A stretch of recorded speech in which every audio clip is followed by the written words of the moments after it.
देखिए दोस्तों, महिंद्रा थोड़ी बहुत चालाकी करता है, ये तो हमें पता चल गया है। जैसे कि पिछले महीने यानी कि जुलाई 2026 में महिंद्रा ने अपनी सारी गाड़ियों के प्राइस बढ़ाए थे। एक गाड़ी उन्होंने छोड़ दी थी, वो थी आपकी स्कॉर्पियो एन। क्यों?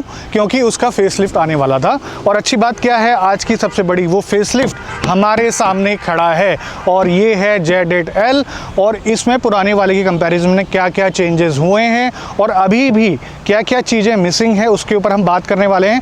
और as a Scorpio N owner इसमें क्या क्या इम्प्रूवमेंट हुए हैं ओवर द टाइम, सभी विषय पे बात करने वाले हैं। तो सबसे पहले बात करते हैं प्राइसिंग की। देखिए, फेसलिफ्ट है ये गाड़ी, तो प्राइसिंग तो बड़ा होगा। अगर मैं बेस वेरिएंट की प्राइसिंग की बात करूँ, Z2 जो मॉडल है, मात्र 20,000 रुपये बढ़े हैं। पहले था 13,50,000, अब है 13,70,000 एक्स शोरूम। उसके बाद आता है Z4 वेरिएंट। काफ़ी इंटरेस्टिंग वेरिएंट है क्योंकि उसमें पेट्रोल ऑटोमेटिक, डीजल ऑटोमेटिक भी आता है और साथ के साथ 4 व्हील ड्राइव का ऑप्शन भी आता है, लेकिन सिर्फ मैनुअल ट्रांसमिशन में। उसकी जो प्राइसिंग है 13,000 से लेकर 27,000 तक बढ़ी है। उसके बाद आता है Z6 वेरिएंट, जिसकी जो प्राइसिंग है 27,000 से 30,000 तक बढ़ी है और सिर्फ डीजल में आता है।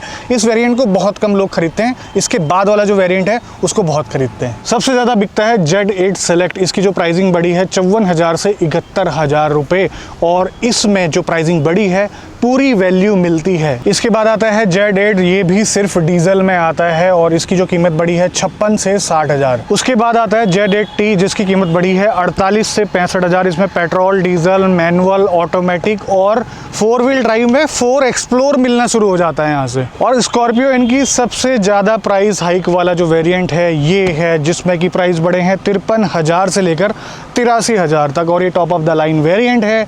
कुछ अच्छे फीचर मिलते हैं इसमें, कुछ मिसिंग भी है। इस गाड़ी के बारे में सब कुछ आज डिटेल में हम आपको बताने वाले हैं।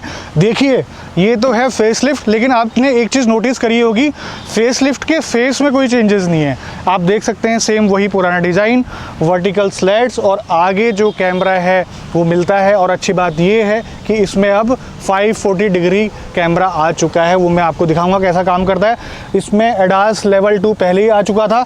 सेम वही हेडलैम्प है और सेम वही DRL है और सब कुछ आपको वैसा ही लगता है। अगर आप गाड़ी आगे से देखेंगे तो आपको पता नहीं चलेगा कि ये फेसलिफ्ट है। देखिए, डिज़ाइन के मामले में महिंद्रा ने यहाँ पर बिल्कुल भी रिस्क नहीं लिया और काफ़ी लोगों के भ्रमित करने वाले वीडियो भी आए थे कि बीच में कि ग्रिल चेंज हो गई है, आगे का सारा डिज़ाइन चेंज हुआ है, लेकिन ऐसा नहीं हुआ।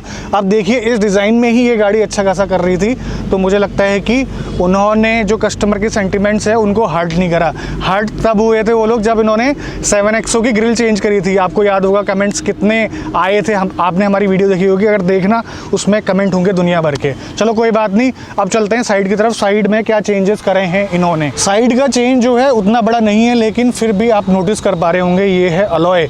टायर का साइज़ वही है 255 60 R18, लेकिन ये अलॉय चेंज है और ये सिर्फ 2 वेरिएंट में आपको मिलेगा, जिसमें 18 इंच वाला व्हील आता है और वो आता है Z8T और Z8L में।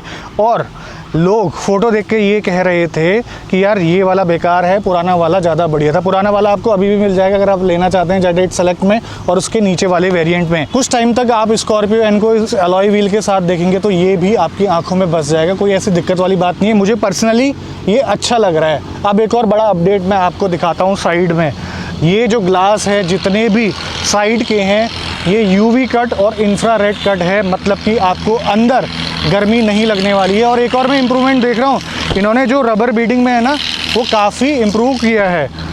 आप देख सकते हैं डोर को बंद करने में काफ़ी जान लगानी पड़ रही है, जबकि पहला ऐसा नहीं था। ये अंदर जो इसके जो इंसुलेशन है काम किया है, मुझे ऐसा लग रहा है 100%। देखिए, रियर में जो डिज़ाइन है उसमें कोई भी चेंजेस नहीं है, बिल्कुल 0 चेंजेस। वही प्लेसमेंट सारी चीज़ों की वहीं पर है, बम्पर वही है और जो टेल लैंप है वही डिज़ाइन आता है, वही LED टाइप की टेल लैंप है और यहाँ पर जो है हेलोजन बल्ब मिलेगा, तो आप पीछे से बिल्कुल नहीं पहचानने वाले हैं। और सुनने में आ रहा है कि जो स्पेयर व्हील है उसका जो साइज़ है थोड़ा सा छोटा करा है इन्होंने। अब आते हैं ऊपर चेंज दिखाता हूँ आपको। स्कॉर्पियो एन में अब पैनोरामिक सनरूफ आ चुकी है। कितनी बड़ी खुलेगी वो तो मैं अंदर ही दिखाऊंगा और बड़े बदलाव आपको अंदर ही देखने को मिलेंगे। आ जाइए। तो इंटीरियर में सबसे पहले स्टार्ट करते हैं उस फीचर की जिसका मैं फ़ैन नहीं हूँ, लेकिन मेरा काम है आप लोगों को दिखाना, वो है आपकी पैनोरामिक सनरूफ। और ये सनरूफ अच्छे खासे साइज़ की है। देखो, इसकी जो छोटी वाली सनरूफ है ना, उसका साइज़ भी बाकी गाड़ियों के कंपैरिजन में बहुत बड़ा है। और इसे देखिए आप, डैशबोर्ड में अगर आप देखेंगे कुछ चीज़ें आपको पुरानी नज़र आएंगी, कुछ चीज़ें आपको नई नज़र आएंगी। और काफ़ी लोग कमेंट कर रहे थे कि यार ये थार वाला इंफोटेनमेंट सिस्टम क्यों दे दिया इस गाड़ी में। मैं आपको बता दूं, ये इंफोटेनमेंट सिस्टम थार से बड़ा है, 12.3 इंचेस का। इंफोटेनमेंट सिस्टम में एक और फीचर मिसिंग था जो कि थार में आता था, थार रॉक्स में आता था, अब इसमें भी आता है। एडवेंचर डिस्प्ले इसमें देख सकते हैं आप, इंजन की परफॉर्मेंस वगैरह सब कुछ तो यहाँ पर दिखाएगा, लेकिन जो ऑफ रोड से रिलेटेड है, roll and pitch, tyre direction, compass and altimeter, ये सब चीज़ें बताएगा अब स्कॉर्पियो एन में भी।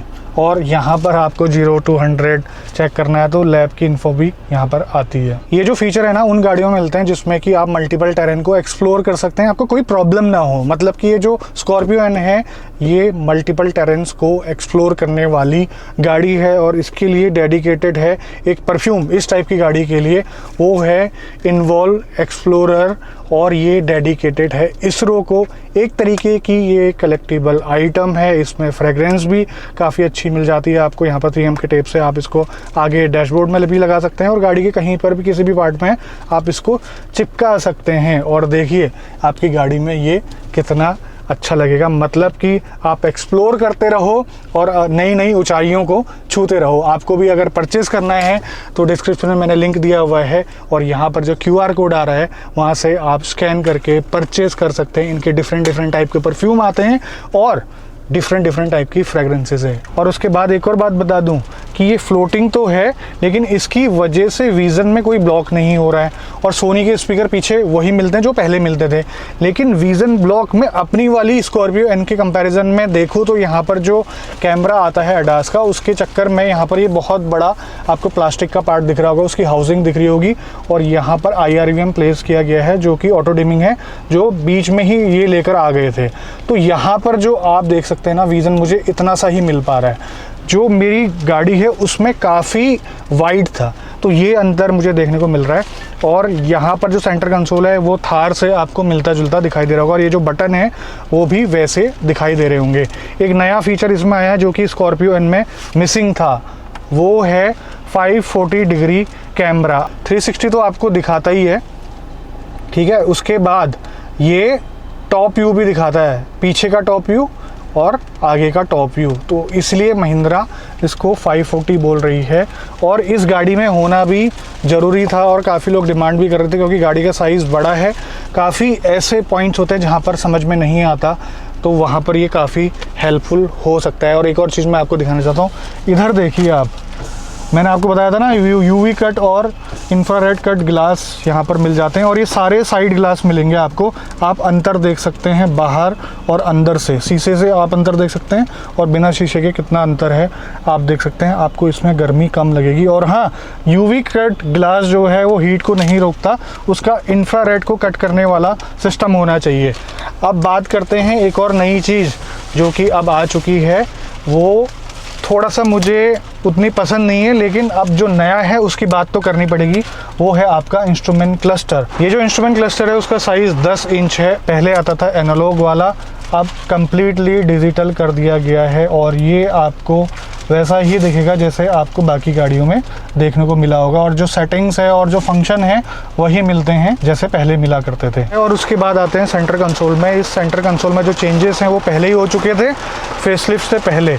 जो मैनुअल हैंड ब्रेक है वो नीचे वाले वेरिएंट में आता है, अब यहाँ पर इलेक्ट्रॉनिक आ गया है। यहाँ पर 4 व्हील ड्राइव के यानी कि 4 एक्सप्लोर के कंट्रोल हैं। ऑटोमेटिक ट्रांसमिशन के लीवर की जगह वहीं पर है और 2 आपको यहाँ पर कप होल्डर मिलते हैं। पहले जो टॉप वेरिएंट होता था उसमें नहीं मिलते थे। Top variant in the sense जो 4 व्हील ड्राइव होता था। अब यहाँ पर ड्राइव मोड है क्योंकि ये आपका 2 व्हील ड्राइव गाड़ी है। एक और चेंज यहाँ पर हुआ है, फ्रंट में आपको 65 वॉट की USB-C आपको मिल जाएगी आपके फ़ोन को चार्ज करने के लिए, आपके इक्विपमेंट्स को चार्ज करने के लिए। और जो वेंटिलेटेड सीट का जो ऑप्शन है ना, ये भी काफ़ी टाइम पहले आ चुका था। इंटीरियर के कलर में कोई भी चेंजेस नहीं है, सेम आपको मोका ब्राउन मिलता है यहाँ पर और ब्लैक का कॉम्बिनेशन उसके साथ मिलता है। लॉन्च के बाद कोई भी चेंजेस नहीं करे, ये काफ़ी पसंद आता है लोगों को। उसके बाद थार रॉक्स में भी ये कलर लेके आए, तो थार रॉक्स में भी इस कलर को काफ़ी पसंद किया गया। देखिए सेकेंड रो में कोई भी चेंजेस नहीं है, जो पहले मिलता था वही है। सीटों का कंफर्ट वैसा ही है, कलर कॉम्बिनेशन वैसा ही है, सारे बटन की प्लेसमेंट वहीं पर है और रेयर एसी वेंट वहीं पर मिलता है नीचे आपका आर्मरेस्ट के नीचे ड्राइवर के। और दूसरी चीज़, उसको कंट्रोल का बटन भी मिलता है और 65 वॉट का सी पोर्ट इसमें पहले ही आ चुका था। इस गाड़ी में कमी हुआ करती थी, बहुत बड़ी 7 सीटर गाड़ी है, 3 रो है इसमें, और लेकिन थर्ड रो में एसी वेंट आज भी नहीं दिए गए हैं फेसलिफ्ट में। लेकिन हाँ, यहाँ पर आपको एलईडी केबिन लैंप जरूर मिल जाते हैं। और जो 12 वोल्ट का सॉकेट है पहले भी यही मिलता था, और 12 वोल्ट का जो सॉकेट है अभी भी आगे नहीं आया, उसकी काफ़ी ज़रूरत खलती है, सिर्फ और सिर्फ पीछे होने की वजह से।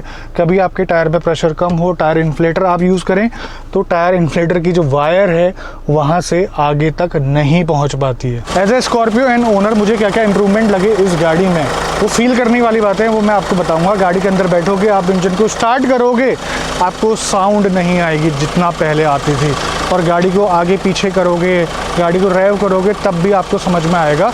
और मैंने आपको बताया था ना कि बीडिंग वगैरह में काम हुआ है, उनकी वजह से भी काफ़ी जो नॉइज़ है वो आइसोलेट हो जाती है। और इंजन कंपार्टमेंट में क्या चेंजेस मिलेंगे आपको वो मैं आपको दिखाता हूँ। ये जो एसी का कंप्रेसर है वो लेफ़्ट साइड से हटके, मतलब इस साइड से हटके इस साइड में प्लेस कर दिया गया है। तो यहाँ पर बहुत ही ज़्यादा डेंस था पुरानी वाली गाड़ी में, लेकिन ये जो इम्प्रूवमेंट है ना, ये फेसलिफ्ट से पहले ही कर दिया गया था। फेसलिफ्ट से पहले एक और चीज़ इन्होंने इंप्रूव कर दी थी, वो थी इनकी स्टीयरिंग रॉड, जो कि पहले प्रॉब्लम किया करती थी। उसका डिज़ाइन टोटली चेंज कर दिया गया है, ये पुराने वाले डिज़ाइन में चले गए हैं। अभी इन्होंने क्या करा था, स्टीयरिंग रैक के साथ ही मोटर हुआ करती थी, वो हटा के जो मोटर है वो स्टीयरिंग कॉलम के आसपास कहीं पर इन्होंने फिट कर दी है। मतलब कि जो स्टीयरिंग वाइब्रेशन या स्टीयरिंग से रिलेटेड कोई भी दिक्कतें थी वो इस गाड़ी में अब ख़त्म हो चुकी है। लेकिन एक फ़ीचर इन्होंने जो निकाल दिया था वो मुझे काफ़ी बुरा लगा, वो था इसमें एमएलडी हटा के इसमें अब बीएलडी आता है, और 4x4 के ऑप्शन सेम वेरिएंट में जैसे पहले थे वही आते हैं। इंजन ऑप्शन वही है, पावर ट्रेन ऑप्शन मतलब कि पूरी की पूरी वही है, चैसी भी वही है, ना तो कोई चेंजेस डायमेंशन में हुए हैं। बाकी आपको इस गाड़ी की प्राइसिंग कैसी लगी, प्राइसिंग के हिसाब से फ़ीचर आपको कैसे लगे, मतलब कि 83,000 हम मोटा मोटा सबसे ज़्यादा वैल्यू अगर हम मान के चलें इस ZL की, उसके हिसाब से इसमें पैनोरामिक सनरूफ मिल गया, 12.3 इंचेस का आपको इंफोटेनमेंट सिस्टम मिल चुका है, 65 वॉट की जो है चार्जिंग आपको मिल चुकी है, और साथ के साथ 540 डिग्री कैमरा भी आपको मिल चुका है। और इसमें इंक्लूड है आपका जो प्राइस हाइक महिंद्रा ने थोड़े दिनों पहले किया था वो भी। अब आपको ये वीडियो कैसा लगा, अगली वीडियो में Z8 सेलेक्ट हम आपको दिखाएंगे। आज की वीडियो में बस इतना ही, मिलते हैं बहुत जल्द आपसे एक नई वीडियो में, तब तक के लिए बाय बाय, ख्याल रखिए अपना, भारत माता की जय।